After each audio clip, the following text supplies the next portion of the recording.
Cumprimento a Sra. Secretária de Estado Alexandra Reis e o seu advogado. A primeira pergunta que tenho de lhe fazer, face aos acontecimentos de ontem, é se antes desta audição reuniu com alguém do PS, seja algum deputado, seja alguém do Governo.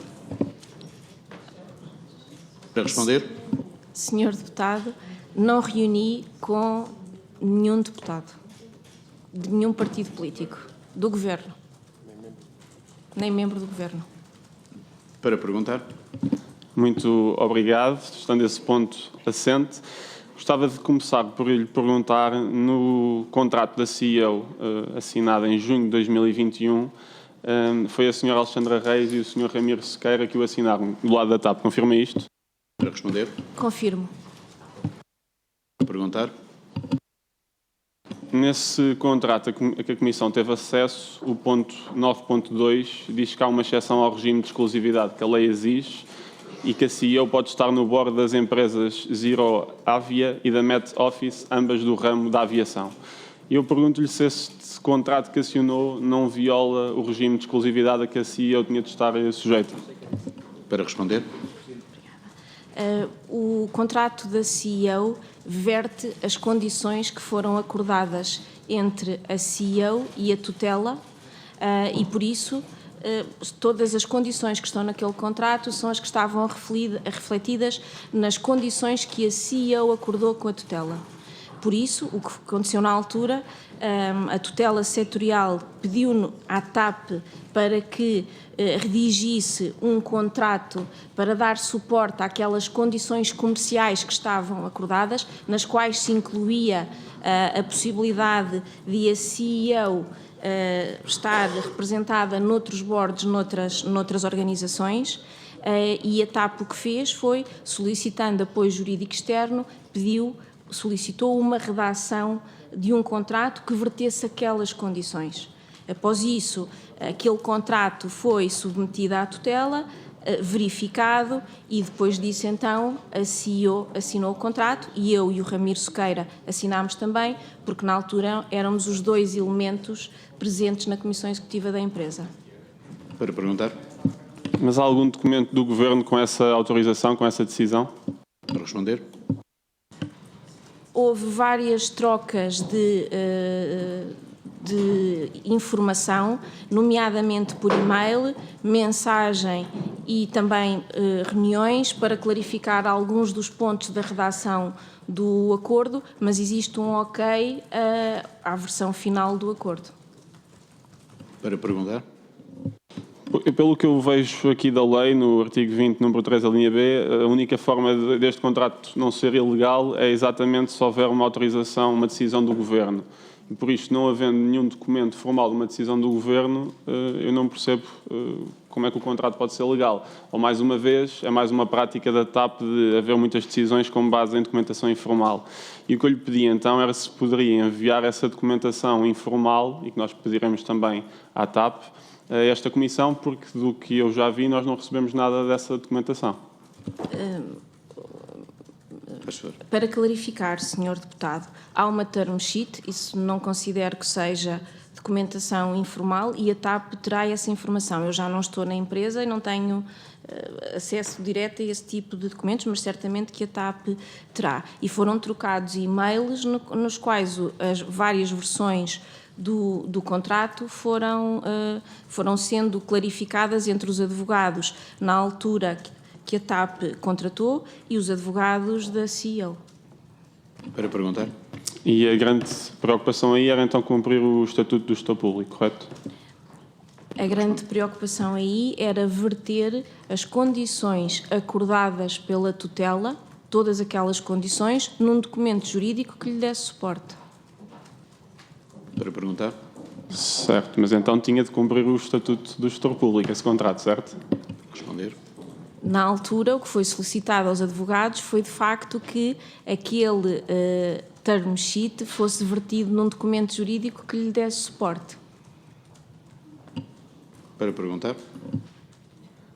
Certo, mas este contrato tinha de cumprir o Estatuto do Gestor Público, certo? Não tenho dúvidas quanto a isso, Sr. Deputado.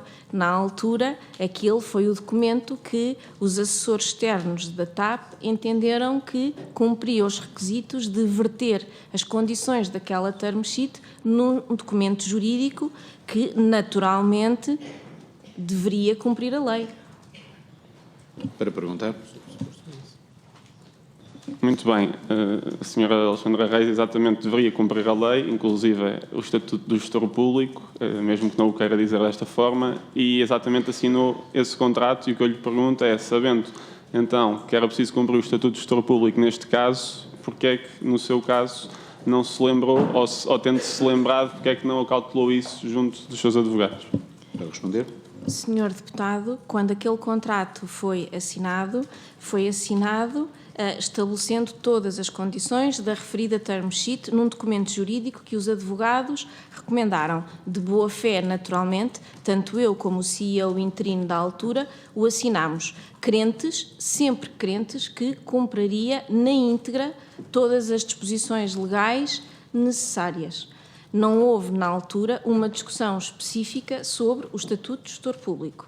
Da mesma forma que, quando a TAP solicitou a minha saída da empresa,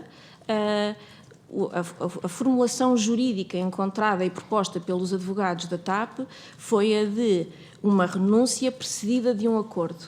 E foi essa a formulação jurídica na qual eu, de boa fé, confiei nos advogados da TAP e também naqueles que me representavam na altura. Para perguntar. A 29 de dezembro de 2021, o Ministro Pedro Nuno Santos recebeu um e-mail seu a colocar o lugar à disposição. E eu pergunto-lhe porque é que primeiro pôs o seu lugar à disposição, poderia ser a custo zero, e passado 2 ou 3 semanas estava a pedir 1,5 milhões de euros. Para responder. Senhor Deputado, no dia 29 de dezembro eu enviei um e-mail ao Sr. Ministro das Infraestruturas, ao Sr. Secretário de Estado Hugo Santos Mendes e ao Sr. Secretário de Estado do Tesouro da altura. Aquele e-mail dizia de forma muito clara que eu mantinha o meu compromisso e a minha vontade em continuar na empresa e a continuar a implementação bem-sucedida do plano de reestruturação, caso fosse essa a vontade de Suas Excelências. E porquê? Porque na altura houve uma alteração acionista na TAP SGPS e eu estava nomeada na TAP SA, o transporte aéreo, pelo acionista Estado. Tinha sido nomeada pelo acionista de Estado, mas tinha uma situação atípica, porque tinha, na SGPS estava nomeada pela HPGB. Sabendo eu que a HPGB tinha saído do capital da empresa, entendi que era ética e institucionalmente correto mostrar a minha disponibilidade para continuar a empresa até com ânimo reforçado, porque o plano de reestruturação tinha sido aprovado há muito poucos dias atrás, mas, caso fosse essa a vontade do Sr. Ministro e dos Srs. Secretários de Estado, razão pela qual, se não fosse essa a sua vontade, eu estaria disposta naturalmente a sair da empresa. A sair da empresa, a fazer uma renúncia àquele mandato. Para perguntar, faz favor, Sr. Deputado. Faz favor, Sr. Deputado. Sr. Presidente, é só para repetir a questão muito rapidamente, porque eu há pouco já gastei tempo a perguntar 3 vezes a mesma coisa, é muito rápido. Era só para saber o que é que mudou então naquelas 3 semanas. Porque essa não foi respondido, é só isso. Sra. Engenheira, se puder dar um esclarecimento mais claro ao Sr. Deputado, ficamos Eu não gratos. Eu não tive resposta a essa comunicação, não tive resposta e continuei a fazer o meu trabalho no dia-a-dia com o mesmo empenho e rigor. Semanas depois, a CEO informou-me que queria que eu saísse da empresa. Entendi aquele pedido, confesso que talvez ainda não entenda perfeitamente, de forma muito clara, as razões que o motivaram, mas entendi que me estavam a pedir para sair da empresa. Não me estavam a pedir para renunciar a um mandato na SGPS, não estavam minimamente sequer mandatados pelo acionista, ou seja, houve um pedido, no sentido em que as razões que me foram apresentadas naquele dia foram relacionadas com o facto de querer reorganizar a Comissão Executiva. Esse é um cenário diferente. Pediram-me para sair da empresa. Para perguntar. Quando e como é que a CEO lhe pediu para sair da empresa? No dia 25 de janeiro, numa reunião muito curta, a CEO explicou-me que queria distribuir os pelouros que eu tinha por outros membros da Comissão Executiva. Explicou-me que a área de recursos humanos deveria ficar com ela, explicou-me que a área de procurement deveria ficar com o CFO e a dada altura eu interrompi-lhe e perguntei-lhe: e o que é que eu fico a fazer? E ela disse-me: eu quero que saias da empresa. E deixou claro que queria que eu saísse, não só terminasse o meu mandato como administradora, mas também como colaboradora da empresa, porque eu tinha um contrato de trabalho. Deu-me nota que já iria falar com o advogado, ou já teria falado com o advogado para tratar do processo, e pediu-me confidencialidade sobre o assunto. Foi uma conversa muito rápida e eu respondi-lhe que iria ponderar. Para perguntar. Isso foi uma conversa presencial ou foi por... Presencial. Para Peço perguntar. desculpa, Sr. Presidente. Não, faz favor. Sr. Deputado. Essa informação, pelo menos a dia 25 dessa reunião, é nova. Aliás, olhando para outras informações que nós já temos, é claramente já depois de muitas conversas, inclusive com o próprio Governo, e eu pergunto-lhe se sabia que o Governo estava a par, ou se soube, pelo menos no fim do mês, que o Secretário de Estado do Governo já estava a par disto. Para responder. Eu não tive informação sobre quem do Governo estaria a par. Na altura eu perguntei: is the government okay with this? E a resposta foi sim, of course. Para perguntar. Esta expressão também é boa e também é nova. Queria-lhe perguntar outra coisa. Numa mensagem, também num e-mail da CEO que a Comissão teve acesso, a mesma diz que a Sra. Alexandra Reis, depois já naquela última semana, tinha muita pressa em sair, queria sair na sexta-feira. E eu pergunto-lhe se confirma isto e porquê a pressa, digamos assim, tendo em conta que os documentos jurídicos precisavam, acho eu, de um bocadinho mais do que aquelas poucas horas daqueles dias. Responder. Eu senti sempre um sentido de urgência em todo aquele processo por parte da CEO. O sentido de urgência não era meu e não considero correto de que eu queria sair na sexta-feira, dia 4. Aliás, o acordo foi assinado a uma hora muito tardia e eu ainda sugeri que o acordo só fosse celebrado na segunda-feira seguinte, porque eu queria muito ter a oportunidade de comunicar às minhas equipas presencialmente e não por mensagem. Isso não foi aceito. Eu assinei o acordo na sexta-feira, dia 4 de fevereiro, já entre as 10 da noite ou algo assim, não me recordo a hora exata, e foi exatamente nessa altura que enviei também mensagens às minhas equipas a dar nota que estaria de saída da empresa. Para perguntar. Então, esta informação de que queria sair na sexta-feira foi inventada pela CEO ou houve alguma conversa sobre isto? Eu não falei durante todo... Peço desculpa, Sr. Presidente. Eu não falei durante todo esse período com a CEO sobre esse assunto.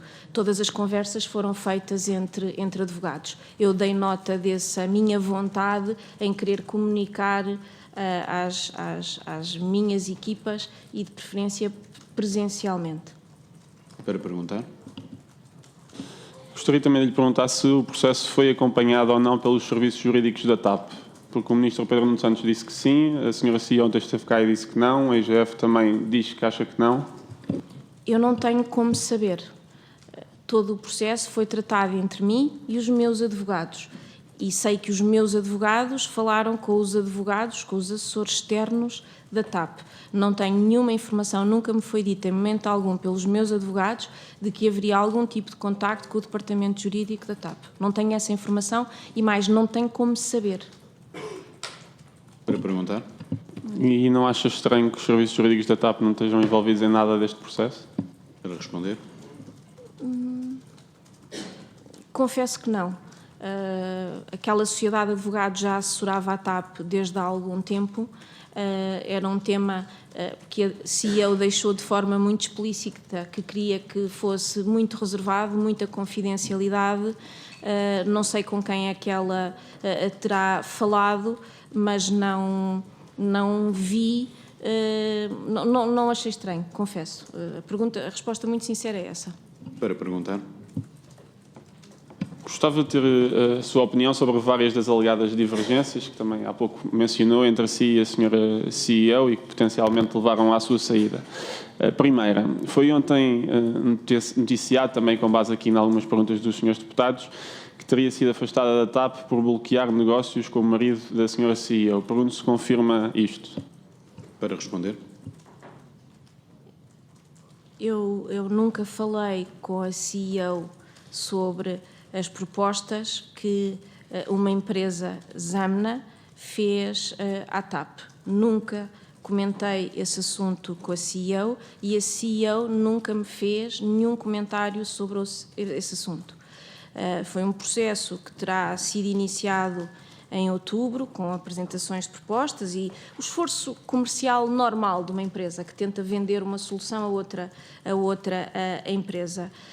Eu mantive a minha equipa sob aviso, porque não faria sentido avançar com aquela aquisição e dei instruções muito claras, até porque, entretanto, o tema arrastava-se, a dada altura já não era uma solução, era um piloto, e eu, em dezembro de 2021, dei instruções muito claras à minha equipa sobre nenhuma contratação àquela empresa. Para perguntar. E a CEO possivelmente teve essa informação, não por si, mas por alguém.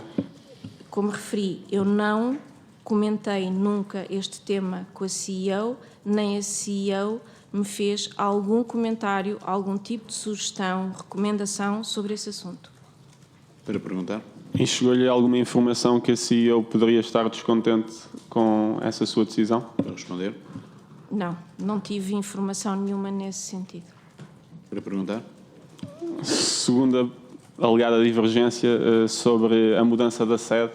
Gostava que se nos pudesse explicar. Muito obrigado. Para responder. A dada altura foi discutida em sede de comissão executiva a potencial necessidade de mudar a sede do edifício atual, o edifício 25, na zona do aeroporto, para uma localização fora do campus. Eu mostrei sempre imensas reservas, muitas reticências sobre esse assunto, por várias razões. A primeira das quais, a TAP paga 0 pelo edifício onde tem agora as suas instalações. É um edifício próprio. Mudar iria exigir sempre pagar uma renda numas instalações diferentes. Haveria sempre, muito provavelmente, um custo extra com o fit-out dessas instalações. Não se consegue encontrar um edifício sem o qual seja preciso fazer algumas obras. Adicionalmente, era uma mudança que eu entendia como penalizadora para os colaboradores da empresa. E porquê? Porque não se iria conseguir encontrar um edifício em Lisboa com uma cantina com dimensão suficiente e o subsídio de almoço na TAP tem um valor relativamente reduzido e seria, num momento difícil em que há cortes de salários na empresa, seria difícil pedir, onerar ainda mais os colaboradores com um custo extra. Haveria também a questão do estacionamento. O campus tem espaço para a generalidade dos colaboradores poder estacionar, iam perder essa opção. Não seria possível encontrar um edifício com dimensão para 1.200 pessoas a estacionar a sua viatura, se fosse esse o número.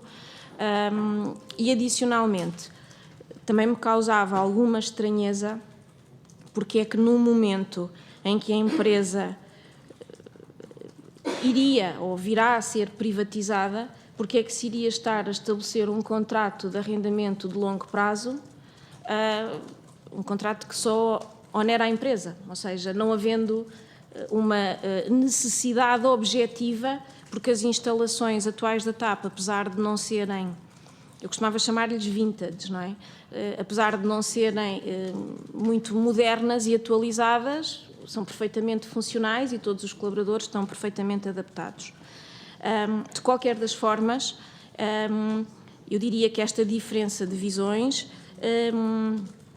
eu tentei encontrar alternativas, porque se o objetivo era ter umas instalações mais modernas, mais apelativas, eu tentei encontrar alternativas, quer seja porque fizemos uma pesquisa em Lisboa para perceber que opções é que poderiam haver e perceber os custos. Na altura não foi identificado o edifício do CTT, que foi muito comunicado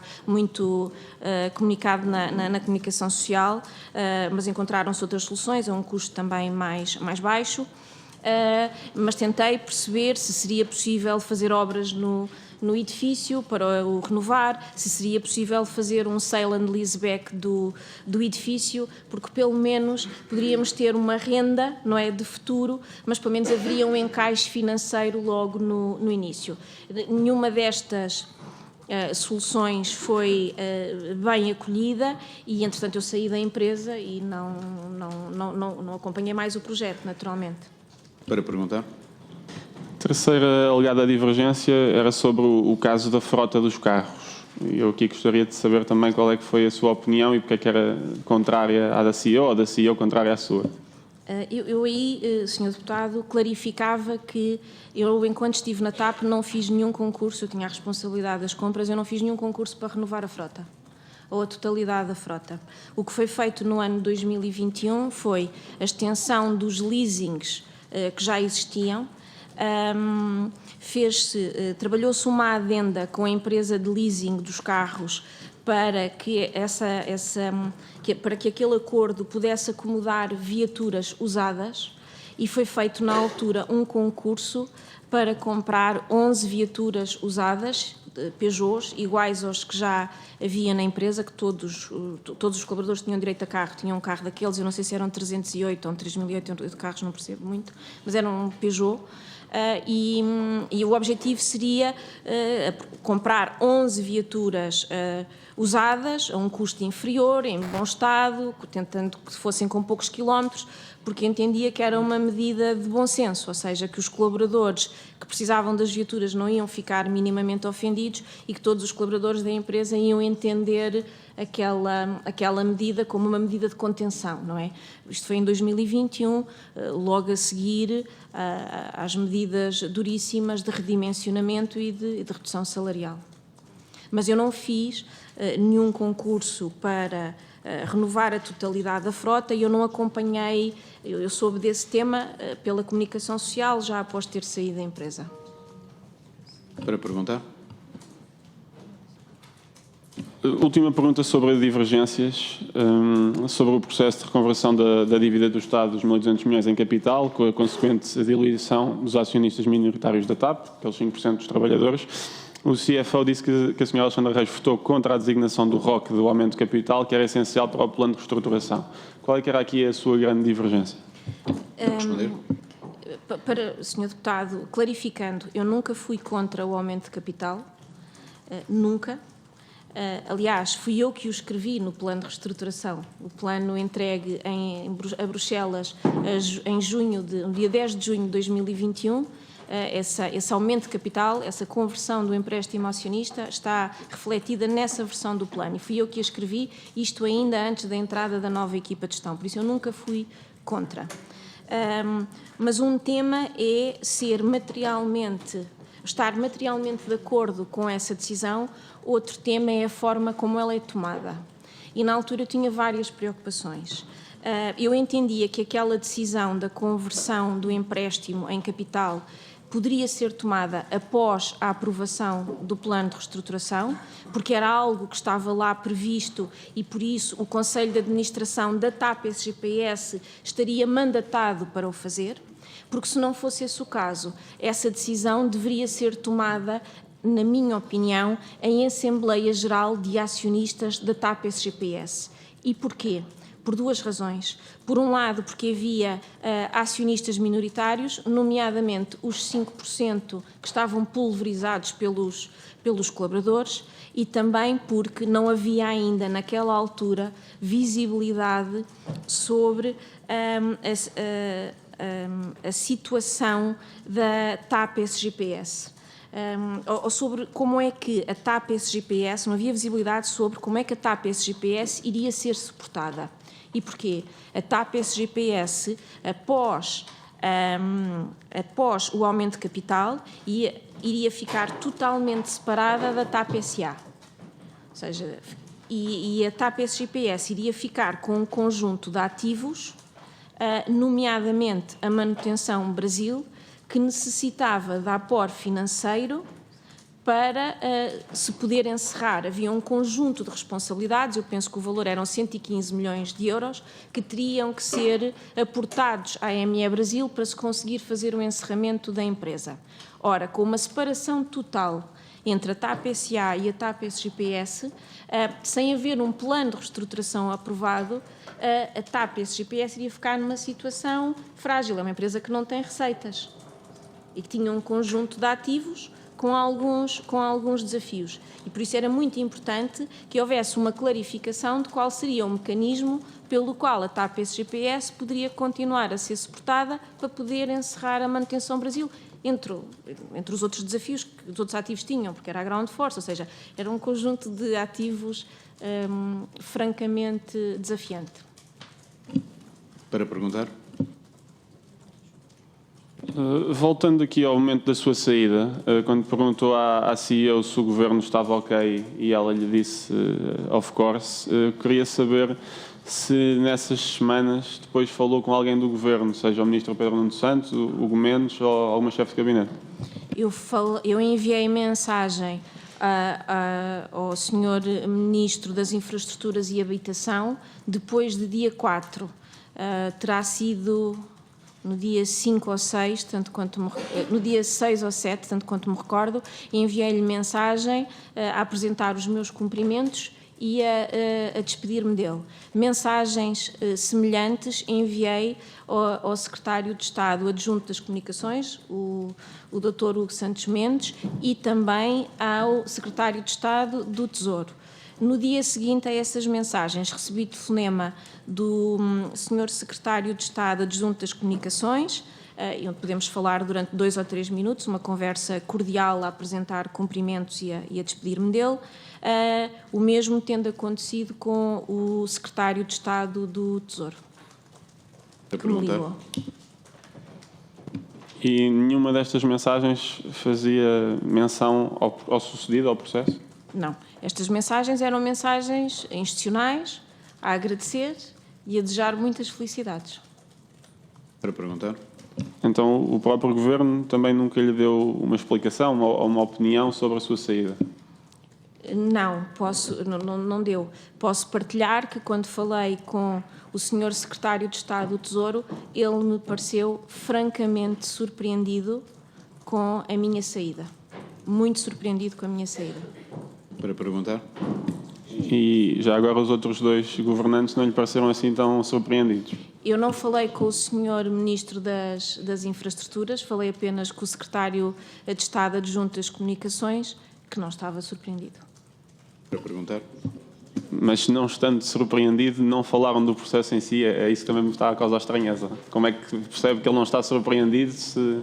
O processo estava encerrado. Ele disse-me, pronto, então Alexandra, recebi a sua mensagem, foi ele que me ligou, Alexandra, recebi a sua mensagem, queria lhe dar uma palavra, eu olho, Sr. Secretário de Estado, já não me recordo das palavras exatas, mas terá sido algo como, olha, para lhe dar os meus cumprimentos, desejar boa sorte, muito sucesso para a empresa e para si também em termos profissionais e pessoais. Foi isto. Perfeitamente... Sr. Engenheiro, pode continuar? Se quiser. Não, já tinha dado a resposta. Já tinha terminado. Sr. Deputado, pode continuar para perguntar. Pronto, a minha dúvida aqui é exatamente perceber o conteúdo dessas comunicações, porque nós na prática não recebemos nenhuma destas comunicações, Sr. Presidente. E por isso, se calhar, seria bom a Comissão pedir estas comunicações, na medida que podem ter interesse para apurar aqui os factos. Sr. Alexandre Reis, pergunto-lhe depois muito diretamente como é que foi o processo de ida para a nave, porque do que disse à IGF, o Sr. Secretário de Estado, Hugo Mendes, convidou informalmente em março, certo? No dia 22 de março, eu recebi um telefonema do Sr. Secretário de Estado, Hugo Santos Mendes, uma conversa muito exploratória, onde me deu nota de que o futuro Ministro das Infraestruturas, o futuro Secretário de Estado das Infraestruturas, tinham ali alguns desafios na nave que iriam precisar de resolver. Penso que tentou perceber o meu nível de conhecimento sobre a empresa, foi uma conversa muito preliminar, muito exploratória. Foi aí a primeira vez que eu ouvi falar da nave. E na altura até brinquei e disse, então, mas porque a conversa foi tão preliminar que eu até fiz um comentário, mas o doutor vai mudar de pasta, e ele respondeu-me, quem nomeia o governo, quem convida os membros do governo é naturalmente o senhor primeiro-ministro, e ficámos por aí. Na semana seguinte, após a nomeação do governo, no início da semana, eu não consigo precisar o dia, mas terá sido uma terça-feira, uma quarta-feira, mas eu não consigo de todo precisar o dia, então sim recebi um convite formal, ponderei e decidi aceitar. E depois seguiu-se o processo da CRESAP e entrei em funções no dia 1 de julho. Para perguntar? Porque o Sr. Secretário de Estado, Hugo Mendes, tinha dito que o processo de substituição só tinha sido iniciado após a tomada de posse do novo governo. E o que nos diz aqui é que claramente foi antes da tomada de posse do governo. Foi uma conversa exploratória. Eu não faço sequer ideia se o Sr. Secretário de Estado fez esta conversa com outras pessoas. Não faço ideia. Ou seja, não foi um convite.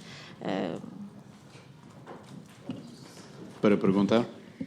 Certo, ele também não falou em convite, falou no início do processo de substituição, mas eu também ao longo das audições já percebi que a palavra processo aqui para o Governo é muito maleável, tal como a palavra mentira, que agora passou a ser também uma evolução de pensamento.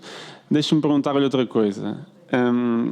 O Secretário de Estado, Hugo Mendes, disse também que tinha havido conhecimento informal das finanças. Eu gostava de saber se de alguma forma tem conhecimento disto. Responder? Sr. Deputado, conhecimento informal de quê? Para perguntar? Desculpe, da sua ida para a NAF, de ter sido convidada. Não tenho essa informação. Todo o processo foi tratado entre... O convite foi feito pelo Sr. Secretário de Estado, Hugo Santos Mendes, e depois o processo normal da CRESAP, com o apoio do chefe de gabinete, dos assessores. Por isso eu não tenho informação sobre como é que foi feita essa gestão. Para perguntar? O Sr. Ministro Fernando Medina tinha dito que não conhecia a indemnização, mas sabia das razões da sua saída. Tem alguma ideia como é que ele sabia destas razões? Não sei.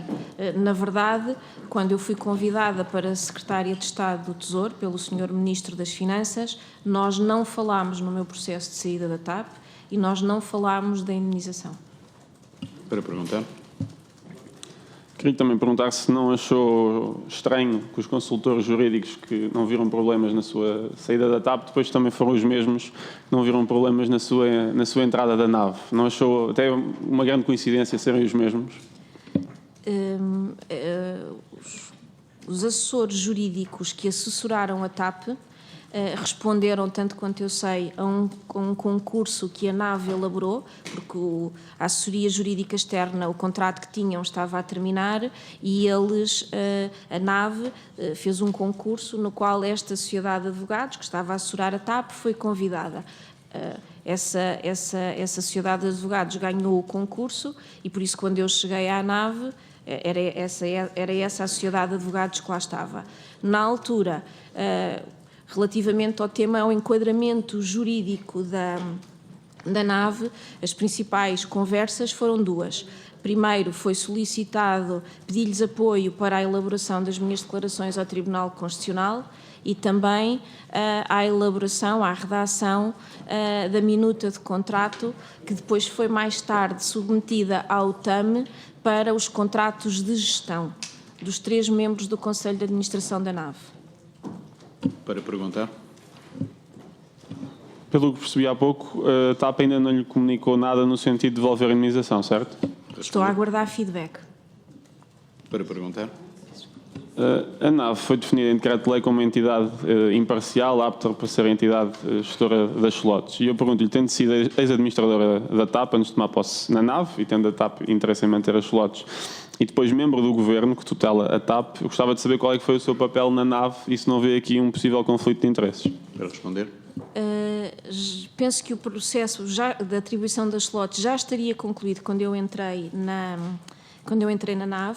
De qualquer das formas, a atribuição das slots da TAP, as 18 slots que estavam indicadas no plano de reestruturação, essa atribuição não foi feita pela NAV, foi feita diretamente por Bruxelas, e de qualquer das formas também lhe dou nota que a atribuição de slots é altamente regulamentada, ou seja, a forma, o método de candidatura e a forma como os candidatos são seriados está extremamente bem regulamentado e por isso não acredito que houvesse, mesmo sendo o caso que não foi, que houvesse algum conflito de interesses nessa situação.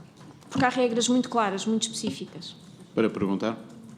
E alguma vez recebeu alguma instrução do Governo sobre alguma decisão nesta matéria? Não. Para perguntar, alertando o Sr. Deputado que o seu tempo está prestes a chegar ao limite. Faz favor, Sr. Deputado, pode continuar. Disse ainda que em julho de 2022 tinha comunicado à TAP a sua nomeação para a NAV. E eu pergunto-lhe a quem é que essa comunicação foi feita. Quando eu iniciei as minhas funções na NAV, tive contacto com os serviços da TAP para cancelar os seguros, para fazer a entrega da viatura. E, adicionalmente, enviei uma carta institucional ao Presidente do Conselho de Administração e à CEO a dar nota de que eu era a nova responsável, o novo Presidente do Conselho de Administração da NAV. Para perguntar. Faz favor, Sr. Deputado. Obrigado, Sr. Presidente. Eu pedia, mais uma vez, é a terceira, a primeira não pedi, mas espero que tenha anotado, que tenha estado atento nas audições, que é o terceiro grupo de documentos a que nós não tivemos acesso e que são obviamente relevantes. E por isso é até pouco prático, eu diria, estamos a ter uma audição com a senhora ex-secretária de Estado Alexandra Reis e não temos na nossa posse boa parte da documentação aqui referida. E por isso, se calhar, fazer também esse requerimento para que esta documentação da comunicação à TAP seja também enviada depois à Comissão de Inquérito. Obrigado. Muito obrigado, Sr. Deputado. Faremos com certeza menção e penso que na próxima reunião faremos até um ponto de situação, um ponto sobre os documentos que nos falta, quer dizer, os documentos que foram pedidos praticamente chegaram todos, diria eu. Mas em relação a esses, agradeço essa, acho que é uma boa metodologia de trabalho. Faz favor de continuar a inquirição com o tempo que lhe resta. Faz favor, Sr. Deputado. Muito obrigado, Sr. Presidente. Para terminar, eu gostava de saber, porque não percebi pouco, na sua opinião, no fundo mesmo, porque é que considera que saiu da TAP? Foi uma exigência da CEO? Era vontade do Governo? O que é que levou à sua saída da companhia? Responder. Eu não tenho dúvidas que foi a vontade da CEO. Esta é a minha convicção pessoal. A CEO queria que eu saísse da empresa. Confesso que tenho dúvidas sobre os motivos, porque não terá ficado claro para mim na altura. Entretanto, tive a oportunidade de ler o relatório da IGF, onde li diferenças ou divergências irreconciliáveis. Ontem ouvi falar de reorganização, ouvi falar de perfil, por isso confesso que para mim não são claras as razões pela minha saída da TAP.